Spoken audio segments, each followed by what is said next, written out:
Good morning, comrades. It is Friday, the 7th of May, 2021. This is your daily Good Morning Comrade. We have a very special guest today, Kyle Friend. Kyle is an organizer up in, also, he's a labor historian up in New York.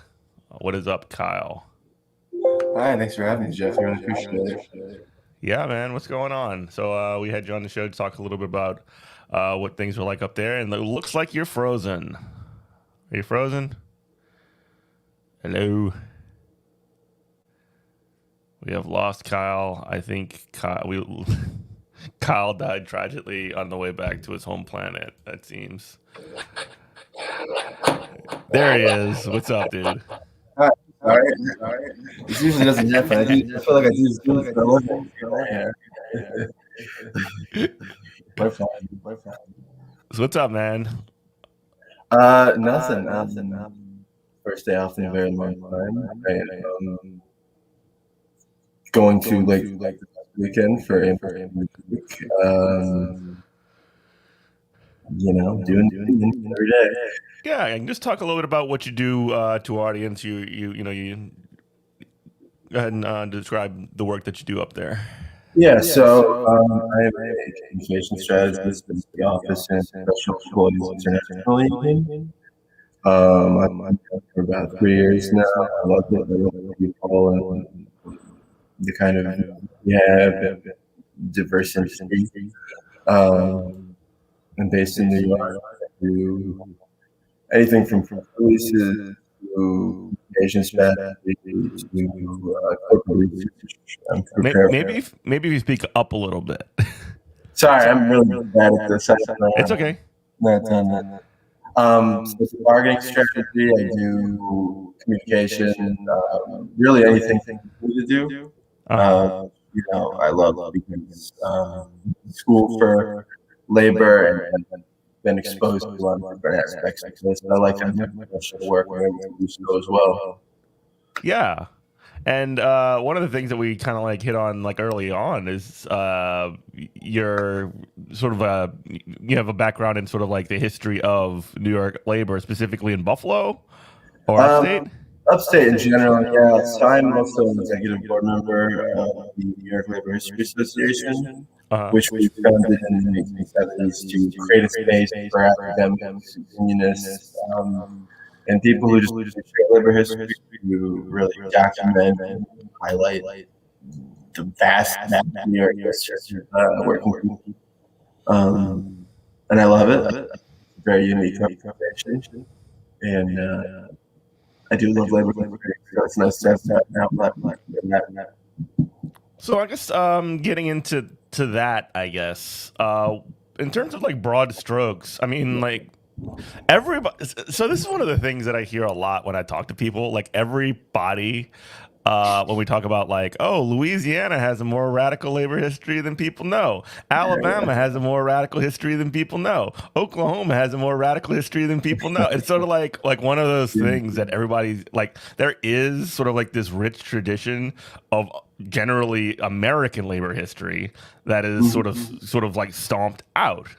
And I guess getting into the specifics of that and actually uncovering it is something that's very, very interesting to me. So I guess in terms of, I mean, your specialty seems to be New York. I mean, there's a lot more of more of a felt impact, I suppose, and more of a known tradition, for better and for worse, in how it's portrayed. But I guess what would be sort of some of the things that you would kind of highlight in sort of like talking about that in New York? It's not just New York City, but like the state more broadly. Yeah, so I think one thing you're going to notice is that there's a line that runs across the entire state labor struggle. Quite frankly, massive different cultures, massively different industry, economies going on. You look at the state, you get a lot more. I don't know, strike Rochester, Buffalo, where I'm from, down today. I have this map and it shows all I'm labor. sorry, bud. You garbled again. Speak up. I have a map that shows labor actions in New York, and the downstate it takes up like half the map, and it's just a small portion of the actual map. Does that sound bad? Yeah. Sounds like you're in a tunnel. Yeah. I'm very sorry about that. No, you're good. Don't.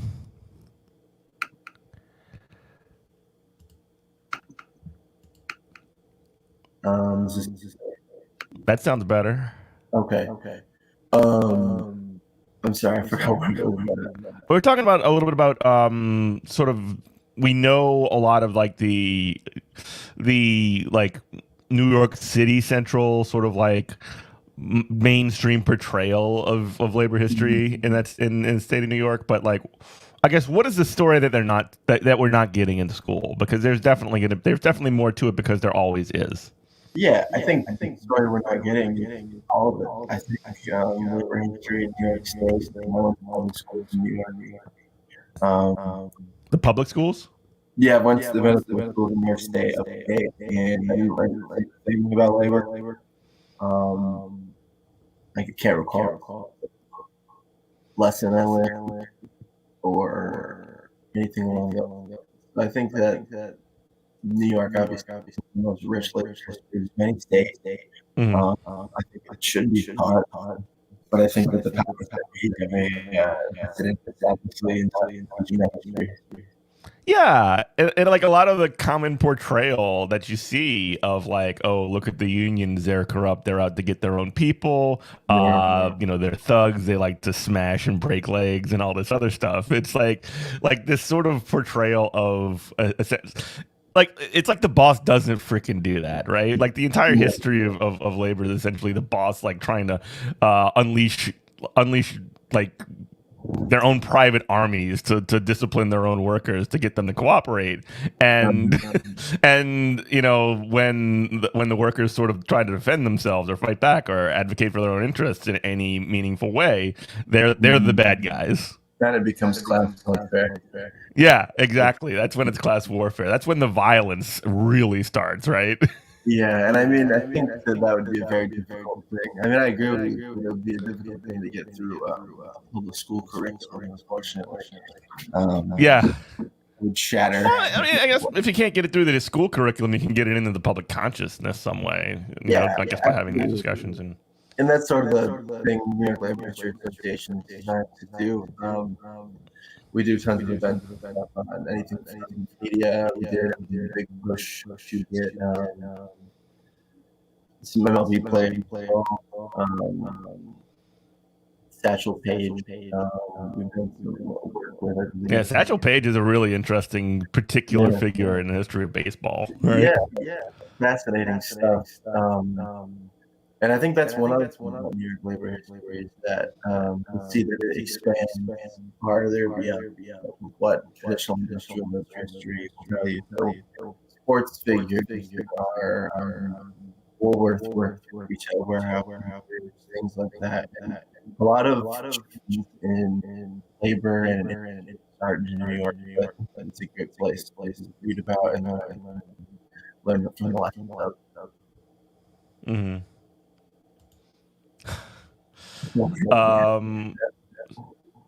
You still don't sound great. I'm sorry. I'm not laughing at you. I'm laughing at the situation. I don't know how I do it better. I'm trying. That's all right. We could just try and push on, I guess. You want to do this we could do it at a different time. We could get a microphone. Yeah. Yeah, we could try and get you a mic too. It's good, bro. It's good. Yeah, I was nervous. I didn't realize this was going to be an issue. You're getting roasted in chat now. G Wolf's roasting you in chat. It's fine. It's fine. I guess sort of kind of dig in a little bit more. So, in terms of, hold on, sorry. Yeah, I guess in terms of, I guess the public events that you guys do out there. What do they look like? What kind of folks do you get like there? Are they publicly available? Can anybody watch them, or is it something that Yeah. So Go ahead.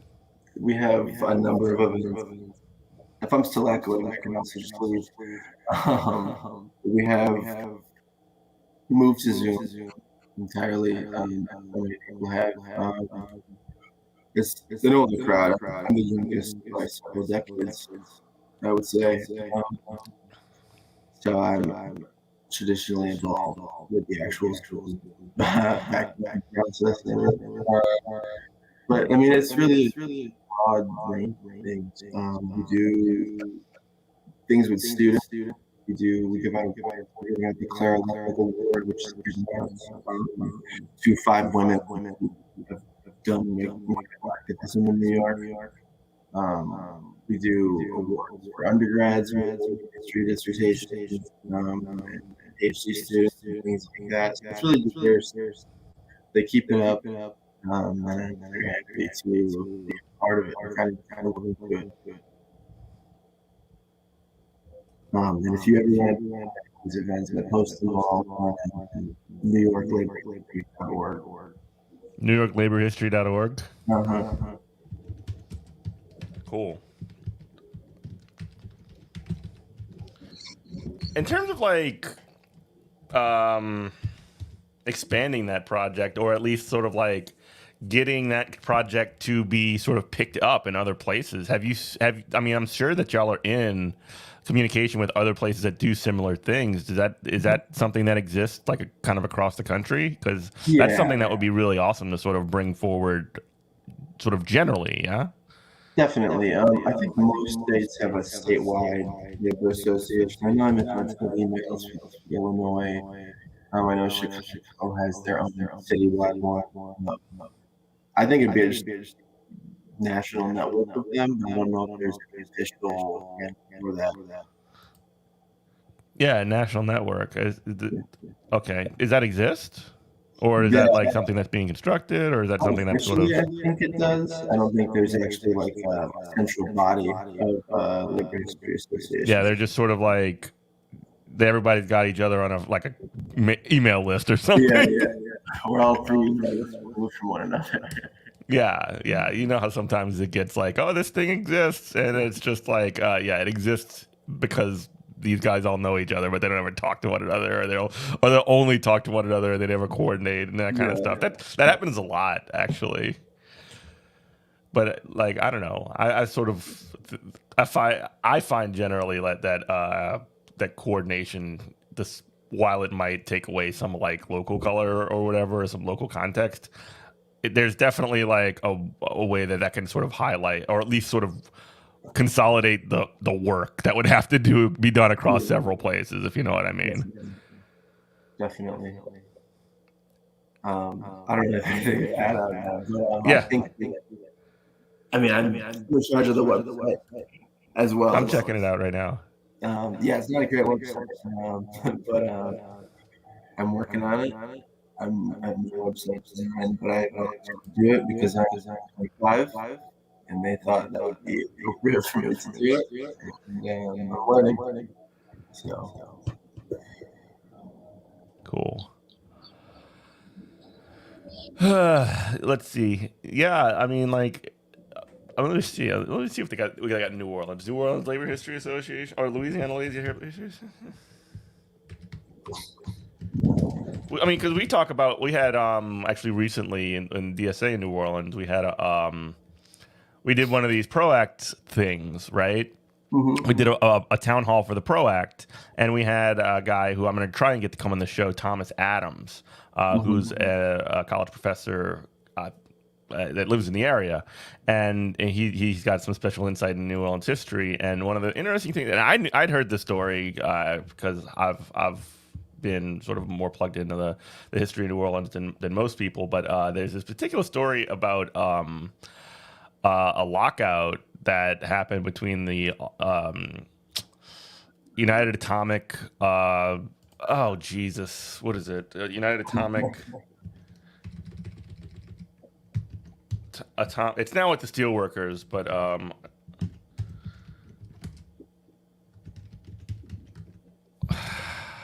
but anyway, oil, chemical, and atomic workers, and they got into a big fight, a multiple year lockout by this company that was moving down here called BASF, and eventually, I mean, there was sort of a. It's one of the last sort of big like things that have happened, and it's been 30 years, the 1980s and 90s since this took place, and nobody knows about it. Nobody knows anything about it, and it's just like really wild that that it's been so like again the past 50 years in the state of Louisiana. I mean, one of the things that they talk about in my local all the time. I still got members from. There was a strike in 1979, part of a nationwide teacher strike. And in 95 in New Orleans, there was a strike as well. But they have people in my local that'll basically talk about the strike in 79. And there's almost like they'll mention it in this sense that, well, that was cool. Those were the good old days, and that can never happen again. Like that kind of feeling. And I just get like so frustrated when that happens, or when it comes up like that. It's like radicalism in labor history has sort of like been totally in their mind, of course, but like in their mind, it's been sort of like when neoliberalism rolled in, and I wouldn't use that term, but like when that rolled in, that. Essentially, the idea of militancy and discipline and going on strike was sort of like taken off the table. Yeah, and in these times, I think I had a piece just yesterday about like the introduction and need to get rid of the strike clauses, and I think that's really symptomatic of what you're talking about. No strike clauses, yeah, just because it says no strike on it. Yeah, like I don't know, New York Taylor law, which means that public employees can't strike. Essentially, there's some nuance to it, but I mean, it totally depletes one of their entire labor power, and it's the one thing that has in their arsenal signs away is sometimes in private companies, sometimes nonprofits, voluntarily that return to militancy or higher union density that require use. Yeah, for sure. Yeah, and and again, like it's one of those things where when things do happen, it's important to highlight them. So I'm a teacher, right? And one of the things that it was, important to me that I try to highlight to as many of my, brothers and sisters in my local as possible is like, hey, on this return to school from COVID, Chicago ain't fucking dealing with that, right? They're preparing to go on strike. Even it ended up not going. Well, actually, no. They actually ended up getting a particular result, but in New York City, like Mulgrew was being more like bellicose with language, like talking about the potential of going on strike, which never happens up down. Now, obviously, he went behind and did a little bit of backroom horse trading, and but they stayed out longer than most places in New York, right? I guess the question I would ask is, I know, Jenny, we're having a little tech problem here, but we're trying to power through it. I guess one of the things is like, I don't know, I guess the importance of highlighting not just like the things that have happened in the past, but also, not just things that have happened in the past, but also things that are happening like right now that are in that exact tradition of sort of like union power. So like one of the big things, because I think it's more applicable to our situation, is the strikes that took place in 2018 in West Virginia, Oklahoma, Arizona, and other places too. There was a strike in Colorado. There was a strike in Oakland, where teachers decided that the conditions that we're having right now are horrible, specifically in like West Virginia, Arizona, and like it's one of these sorts of things where like this isn't the past. This isn't like long forgotten history. This isn't like obviously like these strikes or whatever didn't win the world. They didn't get everything that they wanted. They didn't, smash the fucking state if you're a radical. But what they did do is they essentially one, asserted the power and discipline, two, provided organizing structures, three, set an example that like actually this isn't over. Actually, this is like the conditions that we're organizing in, the sort of like world that we live in is it's a situation where you can actually do some organizing. Yeah, definitely. And I loved all of those actions. I actually spoke with Noah Carvelis, who was involved in the Arizona strike, the Red for Ed teacher strike, Mm-hmm. and hearing him describe what he had to go through with him and his coworkers and students and community members to get their victory was extremely inspiring. I wanted to run through like a wall after I heard him speak. Um, Teachers across the country, as you know, are constantly just being, having their wages slash their job security at risk. The political forces that have nothing to do with how important they are, how much they mean to their children, collective society, children, etc. And I think that the push for higher rights, striking, and that the teachers, obviously, but it have to come with some community collaboration. And I think that's what the twin strikes really showed, sort of more of a roadmap to happen, if that makes sense. Mm-hmm.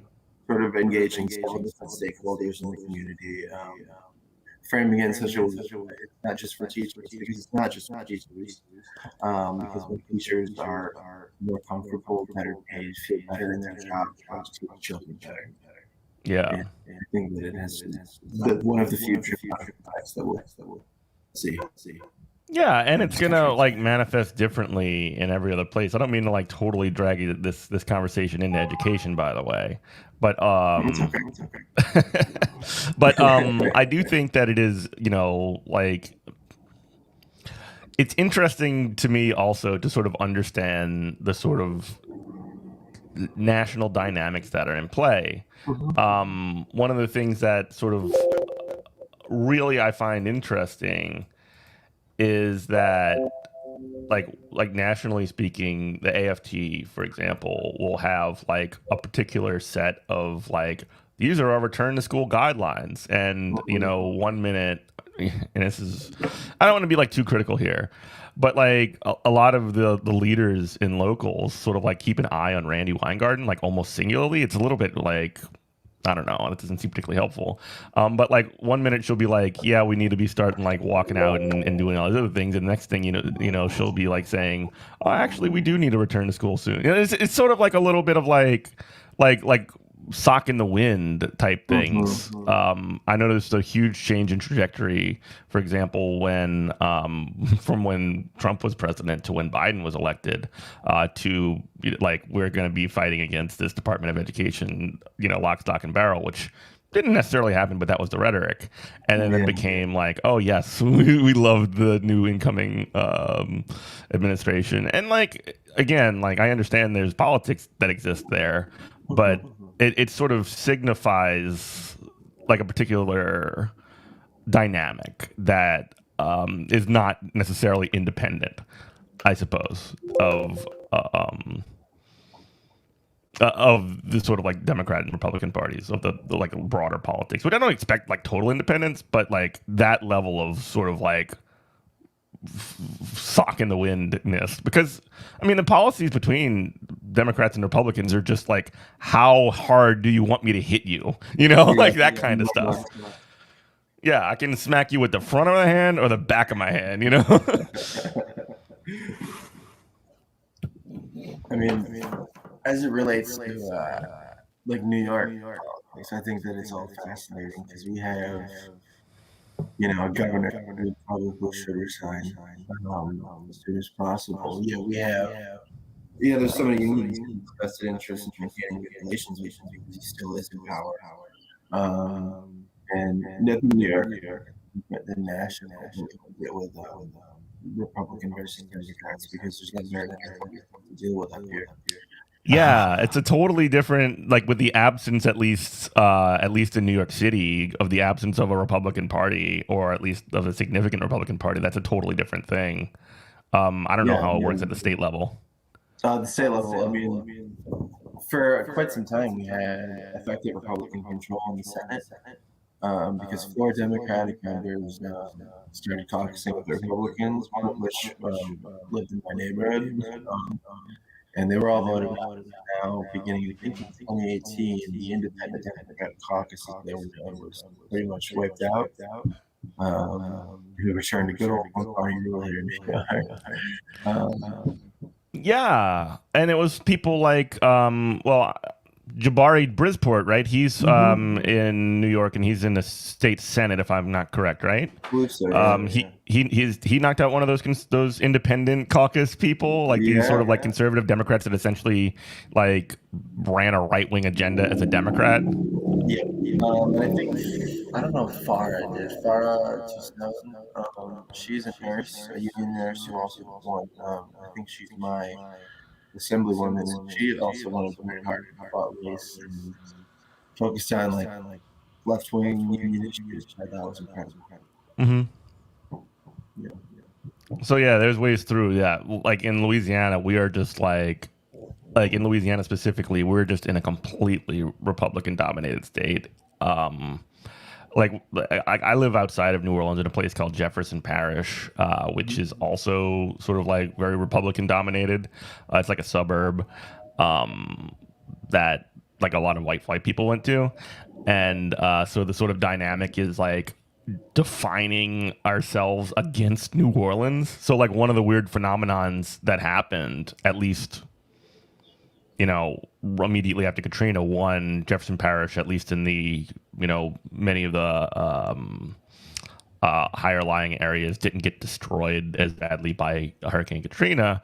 Obviously there was significant damage and destruction and all that other stuff, but there was a less of an appetite, I suppose, to do what happened specifically to the schools in New Orleans, which was just destroy the union, break up the schools, turn them all into charter schools, and we sort of like define ourselves as like it's almost like a bizarro world. Like we're not doing that. We're not gonna destroy the schools in the same way.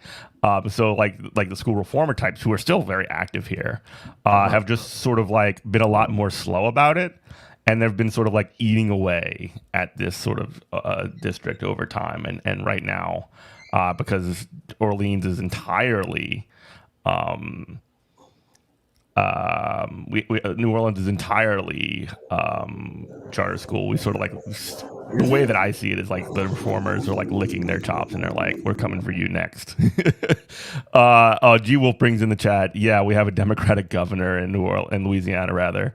He beat us in the crazy race. Yeah, I mean like the problem with having a Democratic governor in Louisiana, by the way, I didn't mean to interrupt. The problem with having a Democratic governor in Louisiana is he does all the same Republican shit, but he tries to be responsible about it. Like he tries to act like he's like he's a Republican that like in terms of like business and like all this other shit, but he'll just say like wear a mask, like. Wow. Also, he looks like Elmer Fudd, so there you go. Does he? John Bell Edwards. He really does. It's incredible. How did he get Yeah, there's no acting in Texas. I mean, I think that I do think that they're acting. I think they're just acting like they're fucking Yosemite Sam in Texas. It's a thing. Anyway, yeah, I don't know. Like the dynamics of like a Republican dominated state versus a Democrat dominated state is very interesting to me. It's very funny. Well, funny in like the bad way, you know, um, Tons of those. yeah. And like considering that I sit on like I've so basically like the Democratic Party in the state of Louisiana, or specifically in Jefferson Parish, like it has just open seats everywhere, the like local executive committees and things like that, and a state committee. So I just basically signed up to be like with the Secretary of State for the election, and just was added to those committees with zero effort. Really? Like, yeah, like it just totally wide open stuff, and just sort of like seeing like the sort of, you know, the way things play out has been really interesting from inside that little world as well. Have you been able to like do anything like substantively with your newfound power? In terms of like policy, no. Basically, the state committee is governed by an executive committee, and the state committee is essentially like, oh yeah, y'all are all part of this. Yeah, sure, totally, yeah, 100%. And but the local executive committee has been pretty cool from the perspective of we've actually been like doing we've been doing like live events like every couple of weeks where we would do like a political sort of thing. We've been inviting a lot of like politicians on to talk about whatever, which is like not my favorite approach, I suppose. But like the thing that it did do is it got people on board in the committee with actually doing outward facing things. Yeah. And that's fine. That's a huge step in the right direction for me. Now, obviously, like if this sort of thing like goes in the total direction of like this will be in service of, you know, I'm very, very vocal about who gets on and who doesn't get on those kinds of shows. You know, like specifically, and again, I'm like biased towards my own like sector of the world, which is the school school sector, and you know, more broadly labor, and again, it's a push pull, but it's been pretty interesting. Yeah, I mean, I've never even once considered getting into New York politics, so good for you for having the wherewithal to fill out that form.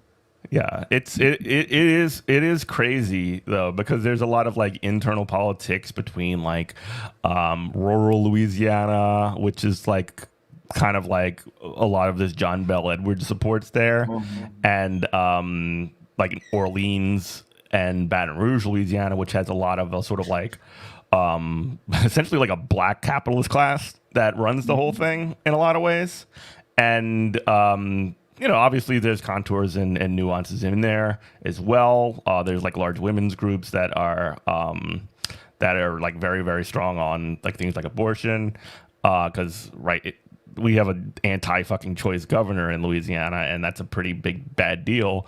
And then the Republicans are the Republicans are just like, yeah, let's like ban trans women from playing sports in high school or whatever. You know, like is that a big push there?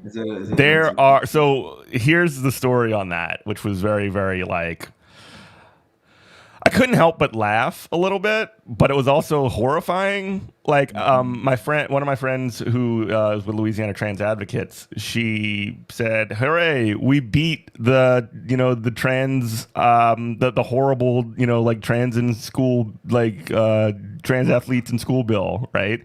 We've only got 3 more to go."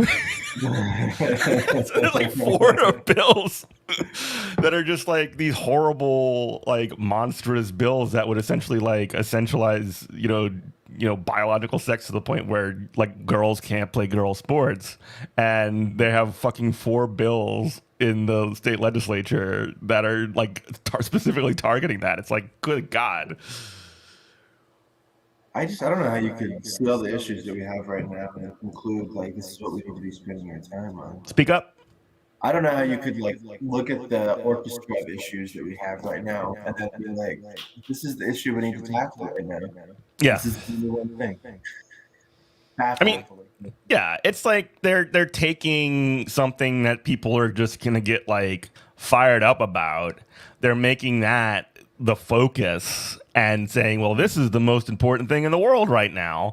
And people forget about, well, the bet is at least that people are going to forget about the fact that they're fucking getting screwed over by their boss or their, or they, you know, or they're going to have to pay, 8 months of back rent or whatever the hell. Student loans are going to be all of a sudden back due and jobs are shitty. So yeah, I know you got to get going. I don't know how much longer you can hang around, but you can hang. I mean, obviously you can hang as long as you want. But I know you said you want to go, so I wanted to just like give you the space for that. Thank you so much for having me on. I'm really sorry about the audio issues. I will purchase a microphone. Yeah, we'll get you a mic, we'll get you a headset, we'll get you all set up to go. But I do gotta go to Albany, so I appreciate you having me, and I will talk to you soon. Cool, brother. Thanks a lot. Yeah, thanks for listening, everyone, this year. Bye. Totally. So that was Kyle. Here, the website that he manages. Wow, I am blurry. What is going on here? The website that he manages is New York laborhistory.org. Here it is right here. You can check it out. There's a lot of information on there. I know the audio wasn't great. Sorry about that, but we're gonna work on it. We're getting our tech figured out. If you have if Robert's lurking in the chat, I'm disappointed you didn't list nutrias in your list of unusual animals in New Orleans. Yeah, well, I think nutrias are more like outside of Orleans proper. Mostly. They're more in the swamps. They're in a lot of canals out here in Jefferson and back where I'm from. They're freaking everywhere. I remember a funny story from, well, it's not that funny, but there was this the funny part is that Steven Seagal, who was recently seen giving a sword to Nicolas Maduro, which is kind of awesome. He was like good friends with the sheriff that was like the sheriff here forever. This guy named Harry Lee, who's an absolute vile, like horrible person, by the way. Steven Seagal had this show where he basically was just a cop and he would ride around with like Jefferson Parish cops. And one of the things that they would do was like they would have cops just shooting nutrias in canals. It was really weird. But for those of y'all who don't know, nutrias are just giant like rat-like creatures that are they're tremendously invasive species that have been like eating up a lot of the marsh and playing a huge part in coastal erosion essentially.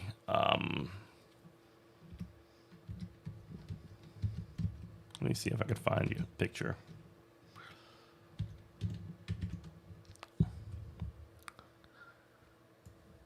There you go.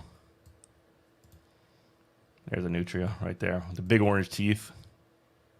Giant rodents. Look at that dude. They're pretty cute, actually. Look at them. They're adorable.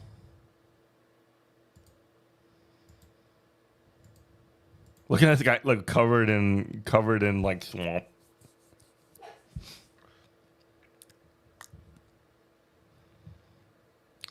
You thought I was a chupacabra when you first saw one? When did you see one? When did you see a nutria? Oh, whoops. No, I'm bad at this. They're having every technical problem. Look at those big orange teeth. You thought it was a chupacabra? That's in Texas, man. When did you see one? When did you see a nutria? They have them in Texas too? They're in the Pacific Northwest? What the fuck? These boys are everywhere. And they're large boys too. They're pretty big fellas. I'm not gonna lie. They're large boys. I knew they had like otters and stuff up there, but I didn't know they had nutrias. Show us the swamp creature. This is the swamp creature. This is the guy that lives in the swamps and eats the entire swamp. Unless you're talking about Swamp Thing, Mila. which is one of Alan Moore's great comics, of course. Look at how big that one is. Holy shit.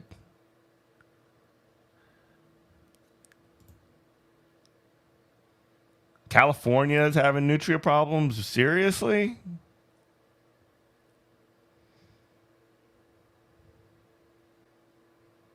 Look at those teeth.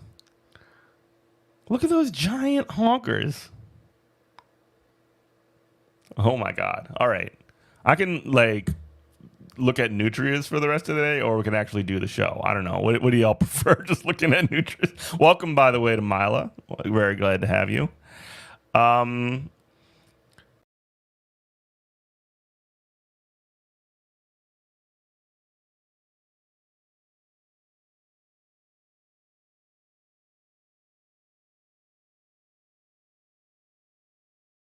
Sorry about that. I'm back. Yeah, they're bigger in the picture. The picture left on. They're big. They are big. They are big boys. I'll tell you what. They are large. They are big rats. And yeah, they're like an invasive species, and they're like chewing up a lot of the swamp and the marsh up here. They have been for years. When I used to hang out with my cousin, and he used to live like right on a pretty significant canal, like right near one. And like if you go out there and you watch like all night, you just see nutrients swimming and swarming everywhere. It's wild. Yeah.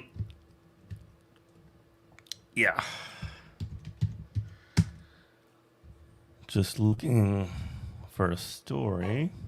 Actually, it's Friday, right? Let's watch a video. Let's see what we got. It's Friday. Let's have some fun. Let's have some fun on a Friday. Let's see if I can find a short one.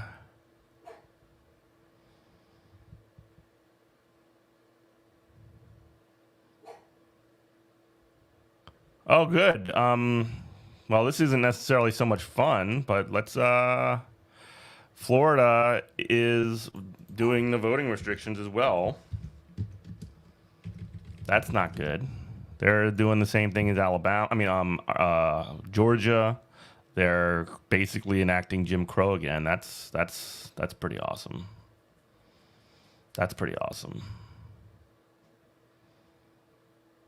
Gotta love that.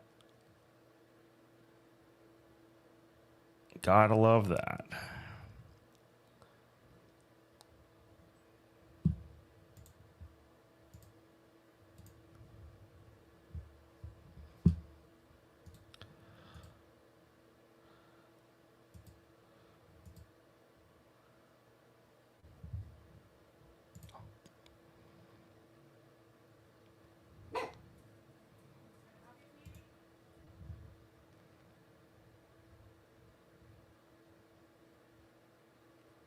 Ugh. All the videos I want are too long. I'm looking for something that's like 5 minutes, 10 minutes, because there is this perfect, like this absolute. I gotta recommend this to you. There's an Understanding Obama video that Zero Books just put out, with Daniel Bessner, who we love here. I actually got to get him on the show. But yeah, Zero Books. I'm gonna drop the link to that. Y'all should definitely check that out. But as far as for today, I might just wrap us up a little bit early. Sorry about all the tech issues with Kyle's side. We're working on that, but we do want to have him back on. He knows his labor stuff. Definitely check out that website, NewYorkLaborHistoryAssociation.org. You can check him out. I am going to be hanging out in the Above It All chat in about 10 minutes, so you can find me there. But yeah, thanks everybody. Love you. Bye. Wait, you heard of what was a Fox News exclusive? Well.